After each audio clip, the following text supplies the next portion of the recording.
Uh, We're going to have citizens' comments. This is an opportunity for members of the public to suggest additional topics for discussion and to or address the council itself on anything they may have in mind. Your presentation, please limit it to 3 minutes. And the council cannot discuss your items with you if it's not on the agenda. So that's by state law, not that we're trying to be ugly. So anyway, I do have a list here.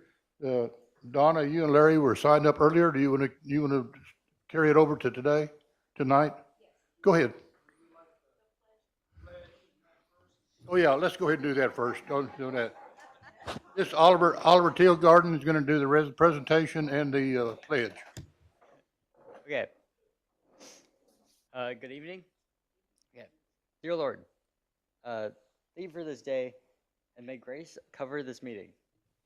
We pray that all voices may be heard, and this will be a safe place for everyone to express their opinions. Please help guide our community leaders to their decisions they make. Amen. Okay.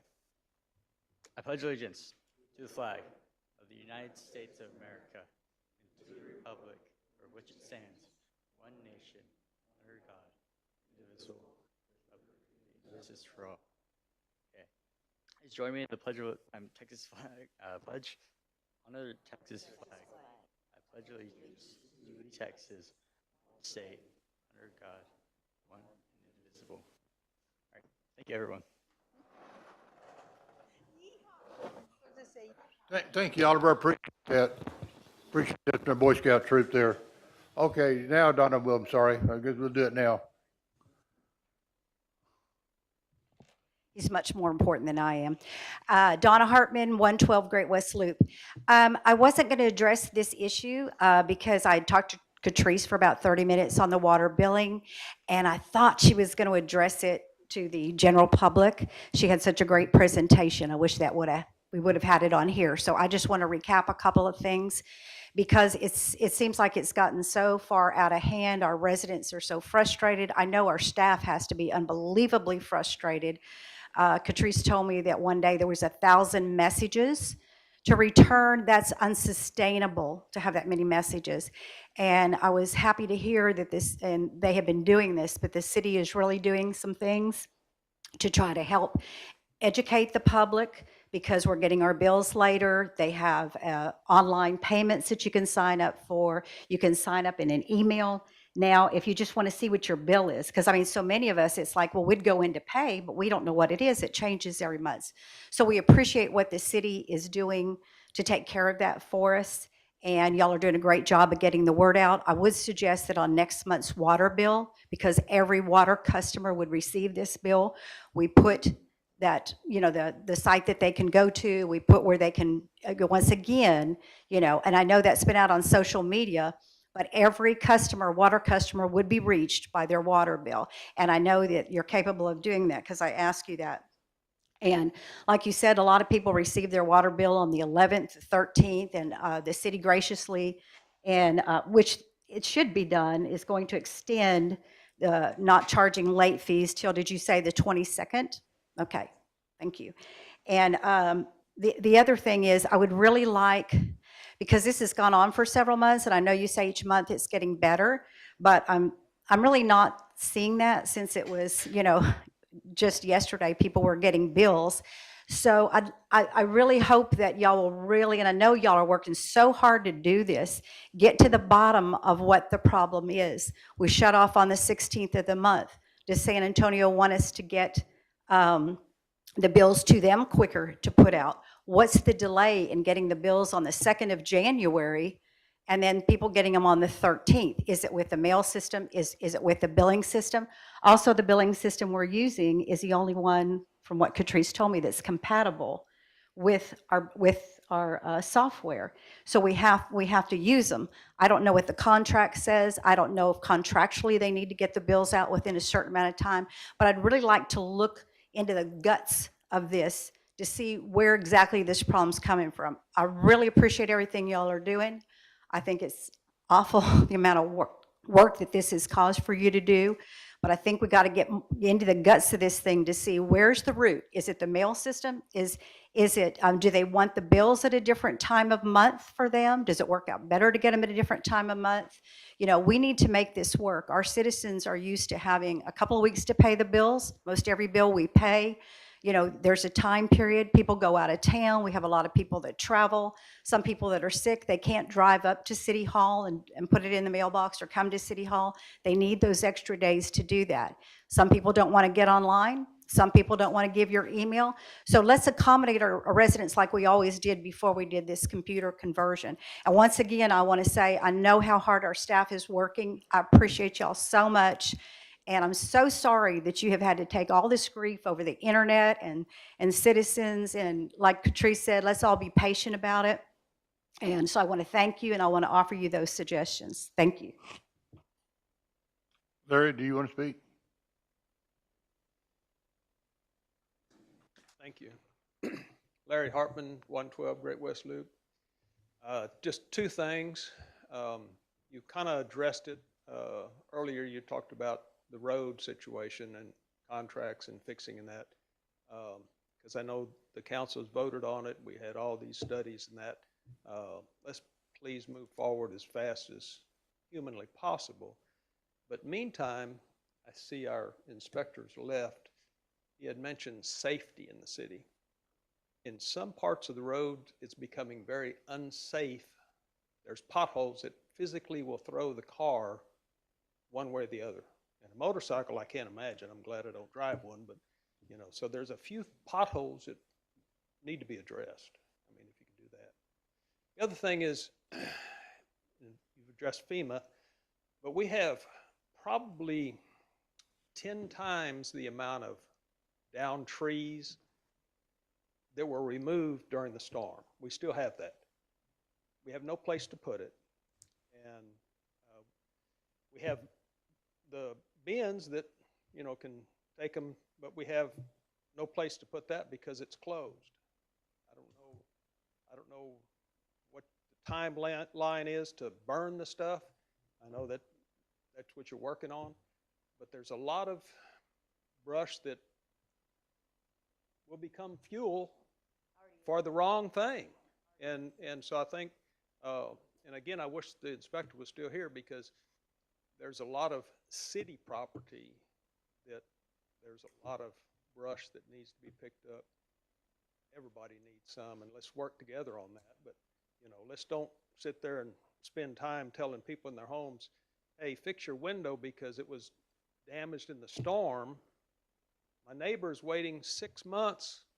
Their window is oversized, it's not undersized, but they're still waiting on it. So there's some time that needs to be taken place before somebody can fix something.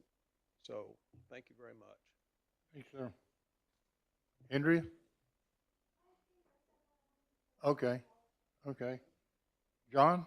Seifert? There you are. Sure. Thank you, Mayor Green. Thank you, Mr. Baldwin.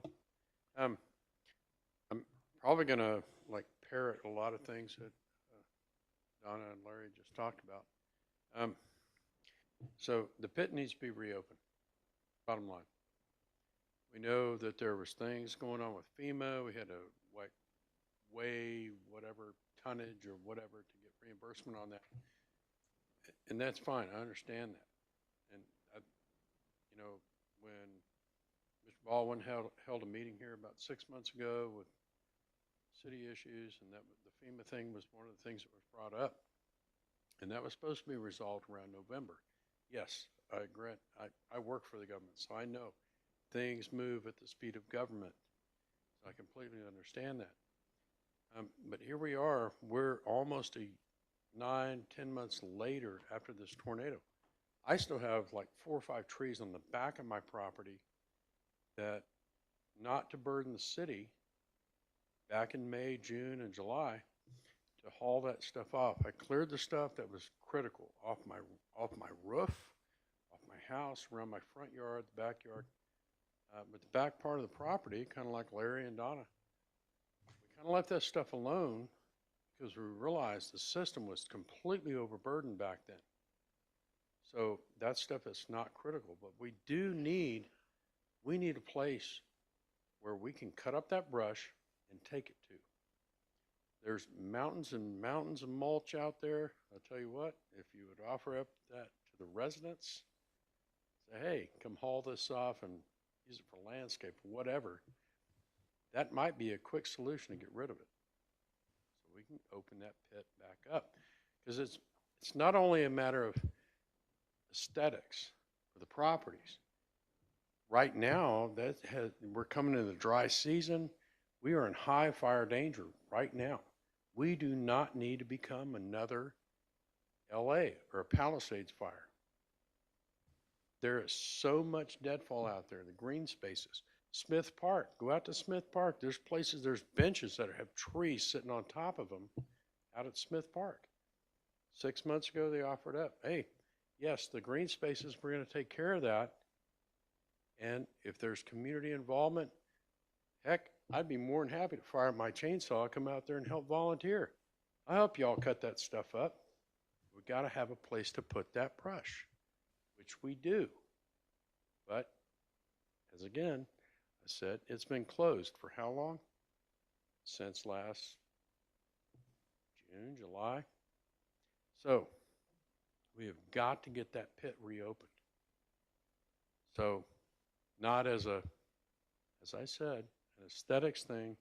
This is a fire safety problem.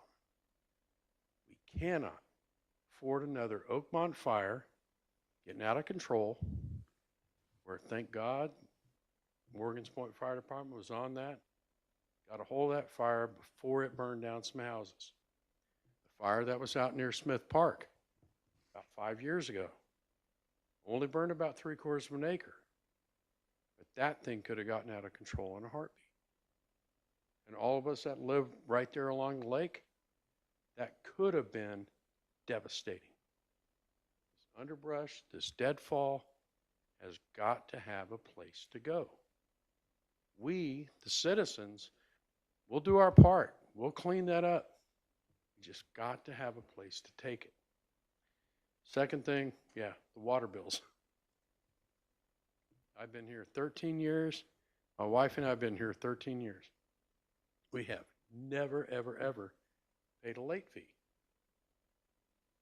Back in December, bill comes in, the new system, we throw our check, okay, now, okay, here's a return envelope, put your check in here, good faith, drop it in the mailbox, and your bill's paid, right?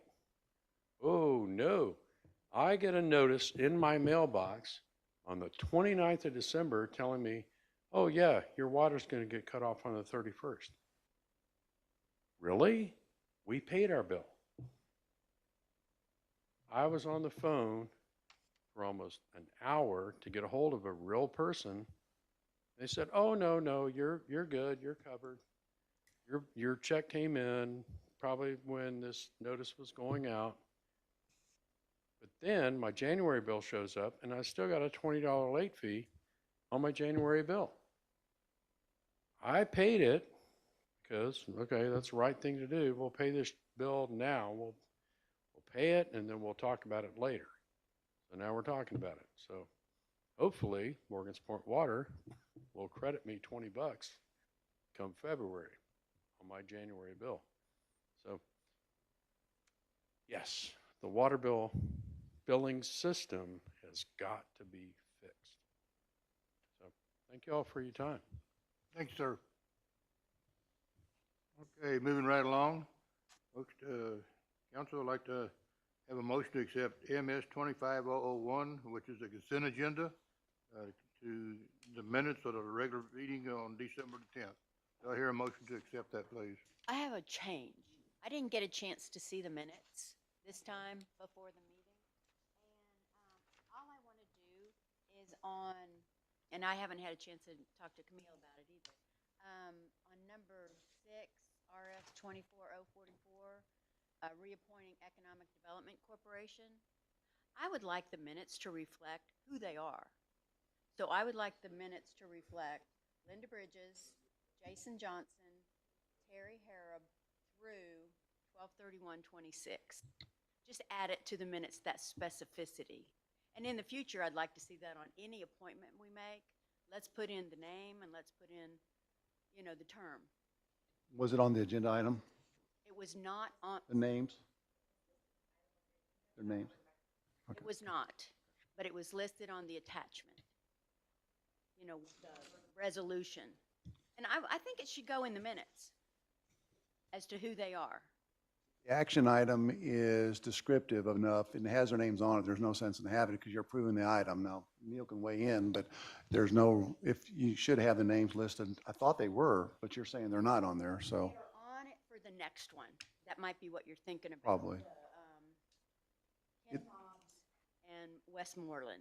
We can tighten it Chair up. and vice chair, their names were listed, The other one. but the other one wasn't. Gotcha. And that's the only change I would like to make, and then I'll make a motion to accept the minutes with that change. Second. I second. Any further discussion? All in favor? Aye. Any opposed? Motion passes with that, with those adjustment on it. Okay. Now we have Resolution 25001.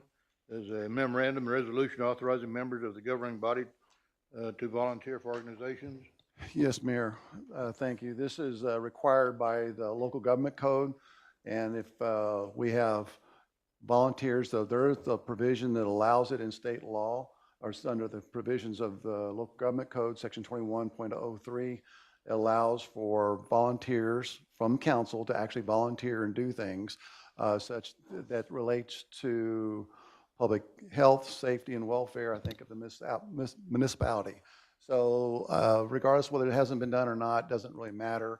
It is required. So this resolution, by approved, will cover the body as a whole. So whenever you're engaging in these activities in accordance with the local government code, the body has already spoken and it allows it for that to occur. That's the only thing the chapter requires.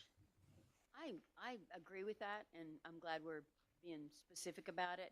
But do we want to limit it to protecting health, safety, and The state's already done that. That's exactly the wording. say that council can No. volunteer in any city organization they want to? I'm not into that. I'm just saying that that's right now. I have not seen that. I've seen under this provision, it talks about welfare, safety, things of that nature, but it doesn't, what you see is exactly what it says in the statute. And it's referenced there, so you can look it up and don't take my word for it. Look at it. Well, I'll and see. take your Yeah. word for it. I just thought we maybe could be a little broader, but if That's what the state can't, said. then that's fine. Okay. It's normally not, but I think they recognize, this is my opinion, that they recognize smaller cities. There's people that, Jimbo's a good example. He's out there doing yeoman's work and getting ready to leave the council meeting. So, I mean, that was maybe, but I think at least they're making a provision because there might be a conflict of interest because then, and it still says there's things you have to take in consideration as a volunteer under that provision.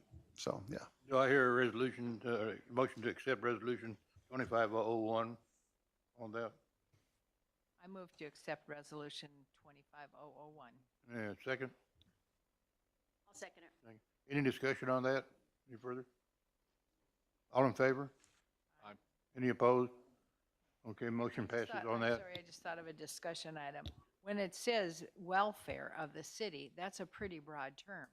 Like, for example, if I'm serving on the library board, that's good for the welfare of the city. I just If you get it too tight, then you look, I just want. Okay, so yeah, let's interpret it broadly. Okay. Yeah.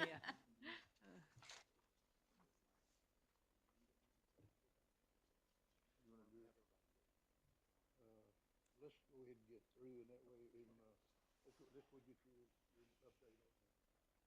Let's do it right, well, let's do it right there, then we'll go back into executive. Yeah.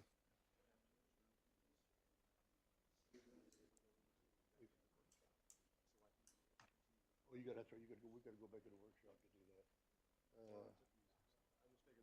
We just hold off on your rest of your comments?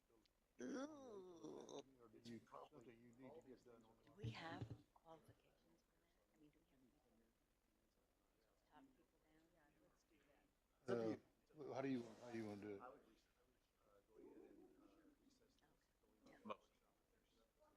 That's a tough. Then I'm gonna have to come back in and adjourn back in again. Okay, folks, so we're gonna do something here a little different here all of a sudden. We're going to adjourn. To go back, workshop, and in going at that workshop, so you can, listen to some of the stuff you talked about, he's gonna give updates on, then we can legally do that if we're back in the workshop. So we're going to adjourn, we're going to reconvene in the workshop, we're gonna go into city manager's work, updates. And then we're gonna adjourn to that one and go into session. That way you don't have to wait around and come back if you don't want to. Is that okay? Also, to remind you that we do have an election coming up, and the entire council and mayor are up for re-election this time. We do not have term limits or whatever, or even staggered terms. So the entire council will be up. So please, if you have any desire to volunteer, we'd love to have you. It's a fun thing to do, and the paperwork will be available in the city office beginning to. So you pick up the information. That's what you want to do, but we'd love to have you and get from there. So right now, I hear a motion to adjourn. Motion to adjourn. Second. All in favor? Okay. It is now 6:21. We are reconvening. We're glad you folks could come back.